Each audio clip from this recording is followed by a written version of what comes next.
আসসালামু আলাইকুম। হাসান খালেদ, সভাপতি, বাংলাদেশ তৃণমূল পার্টি, আপনাদের সাথে। দর্শক শ্রোতা, আজকে 17ই এপ্রিল আমাদের জাতীয় জীবনে অত্যন্ত গুরুত্বপূর্ণ একটা দিন। এই দিনটা নিয়ে একটা আলোচনা হওয়া দরকার। তাই সমসাময়িক বিষয় আজকে বন্ধ রাখলাম। বন্ধ রেখে আপনাদের সাথে এই দিনটার গুরুত্ব একটু শেয়ার করি। বাংলাদেশ তৃণমূল পার্টির জন্য এই দিনটা খুবই গুরুত্বপূর্ণ, কারণ বাংলাদেশ তৃণমূল পার্টি স্বাধীনতা মহান মুক্তিযুদ্ধের শক্তি এবং আমাদের মহান নেতা বঙ্গবন্ধু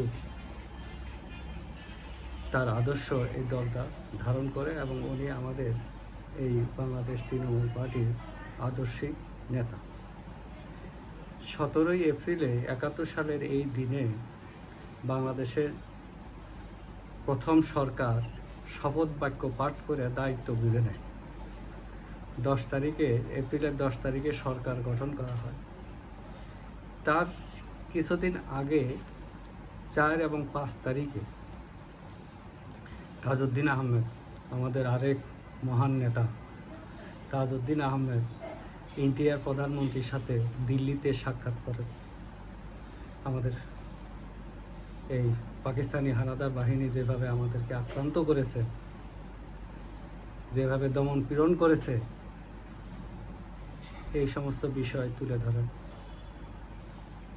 এবং ইন্দিরা গান্ধীর পরামর্শ দেন।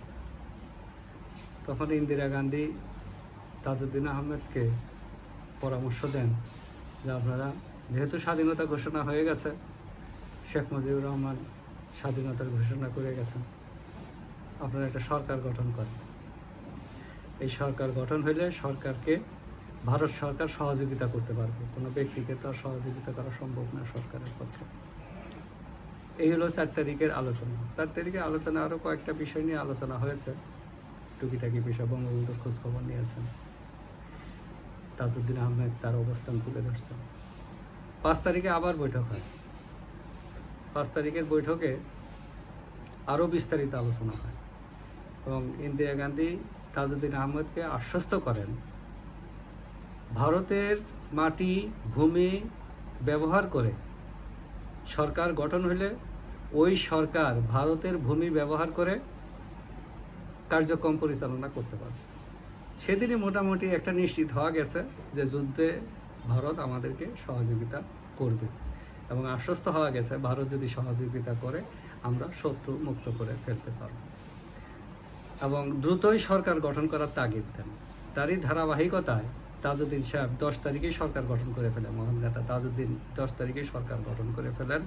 11 তারিখে বেতারে জাতির উদ্দেশ্যে ভাষণ দেন এবং 17 তারিখে উনি যেহেতু বাংলাদেশের ভূখণ্ডে প্রথম শপথ বাক্যটা নিবেন এই সরকারকে নিয়ে, এই জন্য প্রিপারেশনে কয়েকটা দিন একটু বিলম্ব হয়েছে এবং 17 তারিখে এইটা তিনি এই যে কর্মকাণ্ড পিছনে যারা সহযোগিতা করছেন, এই দুইটা নাম উল্লেখ না করলেই নয়।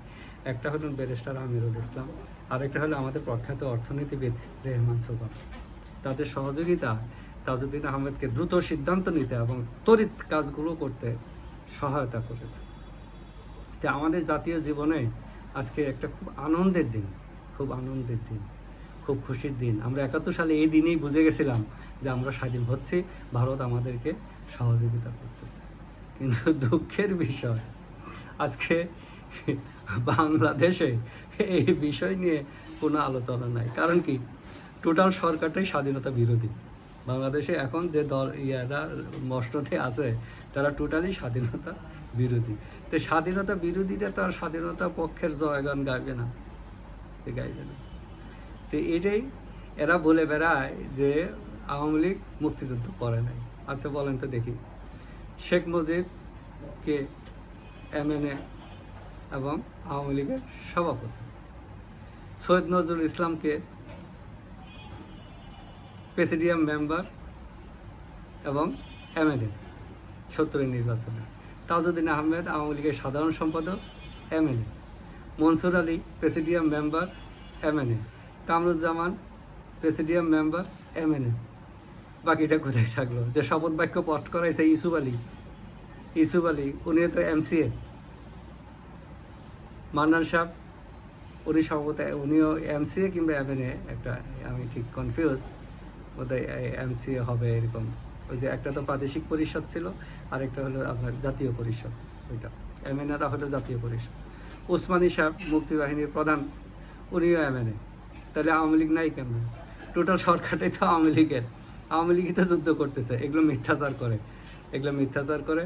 এখন এগুলোতে আমি আজকে এইটা বললাম এই কারণে যে সবাইকে ঐক্যবদ্ধ হয়ে সত্যটাকে আমাদের এস্টাবলিশ করতে হবে, যাতে কেউ আমাদের আশ্বাস দিতে পারে না, কুমন্ত্রণা যাতে না দিতে পারে, ভুল তথ্য যাতে না দিতে পারে। এই জন্যই আর কি।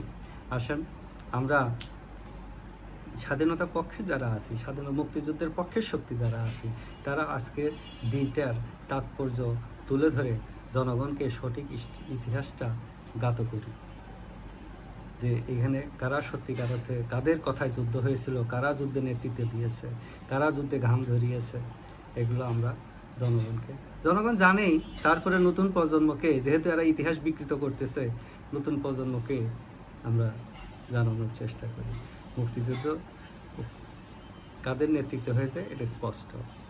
এই সরকারের প্রথম সরকার, বাংলাদেশের যে প্রথম সরকার, স্বাধীন বাংলাদেশের যে প্রথম সরকার, তাতে নেতৃত্ব হয়েছে বঙ্গবন্ধু কারাগারে ছিলেন, সেটাই সৈয়দ নজরুল ইসলামের উপরে রাষ্ট্রপতির দায়িত্ব ছিল। আরেকটা জিনিস আপনাদের সংশোধন করে দিই, মুক্তিযুদ্ধের সর্বাধিনায়ক এটা উসমানী সাহেব না, মুক্তিযুদ্ধের সর্বাধিনায়ক হলো প্রেসিডেন্ট, না? প্রেসিডেন্ট ছিল বঙ্গবন্ধু। তাহলে বঙ্গবন্ধুর উপরেই বর্তায় সর্বাধিনায়কের দায়িত্বটা হলো বঙ্গবন্ধুর উপরে। বঙ্গবন্ধু না থাকাতে সৈয়দ নজরুল ইসলামের কাছে। আর ছিলেন chief of commander, Usmani chief in commander. উনি ছিলেন এই যে, যেমন ধরেন এখন যদি সশস্ত্র বাহিনীর প্রধানকে, আমাদের সশস্ত্র বাহিনীর এই সর্বাধিনায়ককে প্রেসিডেন্ট, ওই রকম যে মুক্তিবাহিনীর যে টোটাল আমাদের বাহিনীটা আছে, বাহিনীর প্রধান হিসেবে সর্বাধিনায়ক, মুক্তিযুদ্ধের সর্বাধিনায়ক ছিলেন সৈয়দ নজরুল ইসলাম সাহেব। আর মুক্তি বাহিনীর প্রধান ছিলেন উসমানী সাহেব সর্বাধিনায়ক নন। তাতে কি তার মান কমে গেছে? না, উনি তো MNA ছিলেন এবং মন্ত্রীর মর্যাদায় উনি মুক্তিবাহিনীর প্রধান ছিলেন। এই জিনিসগুলো নতুন প্রজন্মকে জানতে হবে। আর এটা দায়িত্ব হলো আমরা যারা মুক্তিযুদ্ধের পক্ষে শক্তি আছি, যারা মুক্তিযুদ্ধ দেখেছি, যারা মুক্তিযুদ্ধের সহি ইতিহাস চর্চা করতেছি, তাদের। যে যেখানে থাকি সুস্থ থাকি, নিরাপদ থাকি। ধন্যবাদ সবাইকে।